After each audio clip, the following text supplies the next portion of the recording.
Hello and welcome. In this video I'd like to demonstrate the solution to our exercise for using enum types.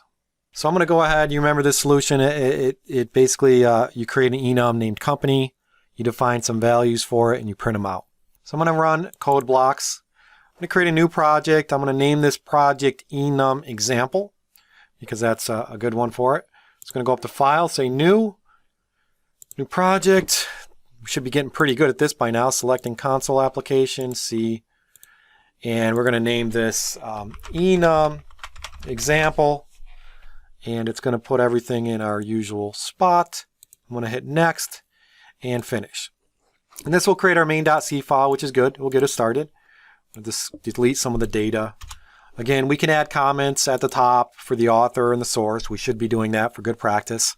For demonstration purposes and just efficiency, I'm going to leave that blank, but you should be adding comments throughout your source code. All right, so the requirements for this challenge were to basically create an enum that was named company. And then the company can only have valid values of Google, Facebook, Xerox, Yahoo, eBay, and Microsoft. And then create 3 variables and assign them some values, and then print those values out. So if we want to create an enum type, we have to use the enum keyword. So we say enum. And then we want to specify the name of the enum. In this case, we're going to name it company. And to specify valid values of this enum type, we have to use the squiggly bracket, which is right above the semicolon on the keyboard. And then we can just type in our names.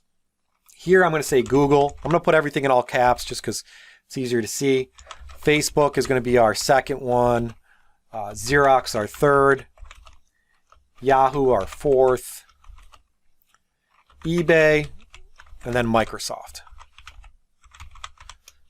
And that's it. This is how you can create a new enum type named company, and these are the only values that can be applied for this enum. So any variables that you create of this type cannot contain other values. And so the first part of enums is defining them, defining what they are, and then using them. In line 6, we're defining it. We're saying company can only have values of Google, Facebook, Xerox, Yahoo, eBay, and Microsoft. The next part of the assignment was to create some variables. 3 variables that had values of Xerox, Google, and eBay in them. To create an enum variable of type company, you just have to say enum, the name of the type, which is company, and then the name of the variable. Here we can just say, let's name it Xerox. And we're going to initialize that declaration on the same line. So we're going to use the equals operator, and we're going to just say that's equal to Xerox.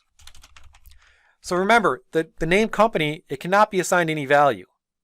If I were to just do this and build it, it would compile good because we're able to actually assign that variable. But if I tried assigning something else, like my name, you would get a compiler error. Because that's not valid. My build message here is saying incompatible types when initializing type enum company with a character. So there's an error and I won't be able to run that. So the compiler actually protects you from what you can assign the enum. So again, we're just going to say Xerox. We don't have to put that in double quotes. We don't have to do anything because it's a actual value. We want to create a couple more, one for Google and one for eBay. So here I'm going to say company Google. I'm going to assign that all caps Google. And I actually made a mistake here. It has to be all caps. Luckily, I never saved it and compiled it. And then the third one I'm going to create is called eBay. All lowercase is the name of the variable. The value of that variable is going to be enum value eBay. And what you should be doing when you're writing this code and all of the actual examples that I've been providing, you should write small chunks. Write a couple lines, compile, test. Do not write a lot of code and run it. And some of the examples that I go through here, demonstrations, I'm compiling at the end for efficiency's sake. But as a new developer and a new programmer, you should be compiling after a few lines of code and testing. So after I created my enum type on line 6, I should compile and test that. Not much you can test, but you can at least compile it. Lines 8, 9, and 10, I should compile and run. So forth. Now after we created the enums, we can then actually print out their values. We know how to print out values by using the printf function. Anything inside the double quotes with the printf will be displayed as output. So I'm just going to say the value of Xerox is, put a colon in there. I need to use a format specifier. Remember that enums are actual integers under the hood. So we can do a %d here. And then we do a comma for our mapping. So after the comma would go the variable name. Here we'd have to actually provide the variable name, which is Xerox. And then we want to do the same for the other ones. Now, the thing that I forgot here on line 12 is we want to make sure the format's easily to read. So I want to add a new line.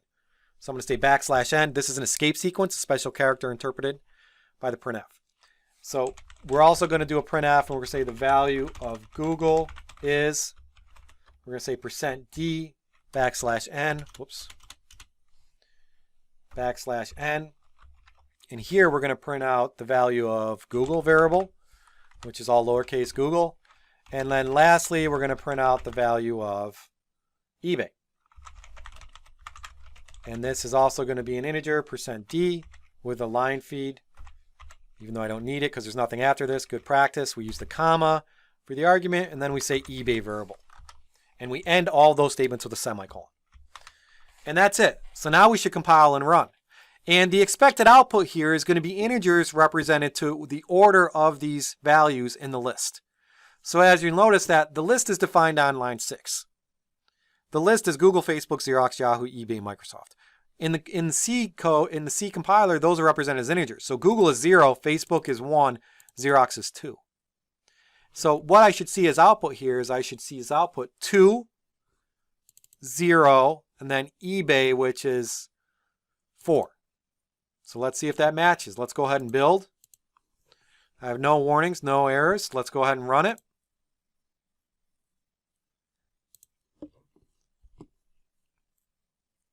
And what I see is the value of Xerox is 2, the value of Google is 0, and the value of eBay is 4. So it looks correct. Pretty neat. Now remember from some of the lectures, you can actually change the value of the integers when you define the enum, you set an assignment. So if I actually wanted to change the order, I could say Yahoo equals 10, and then that would mean eBay would be 11 and Microsoft would be 12. So let's go ahead and save that. Now the output should be Xerox is still going to be equal to 2. Google is going to be 0, but eBay is going to be 11.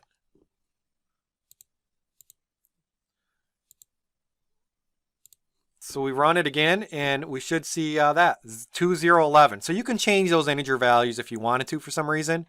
Otherwise, it's going to be the order that they were defined in the list. Okay. And again, we can play around with this. We could actually create other variables to see if Xerox is equal to Google and so forth. Enums are really cool, and you'll probably end up using them quite a bit. They can restrict what is valid for a variable, which is nice because it provides some kind of validation. Really easy to use, and it's also very easy to read. It makes your code more readable. Now we have a Xerox variable, and the actual value is Xerox. So we can actually provide other conditional statements and things, and it makes the code easier to read. So this was a quick little exercise that helps you understand enums, basically how to define an enum type, and then how to use that type. Also, we covered printf again. We covered print format specifiers. We covered escape sequences, and pretty good example. I'll provide this example as a zip file so you can download it. Thank you.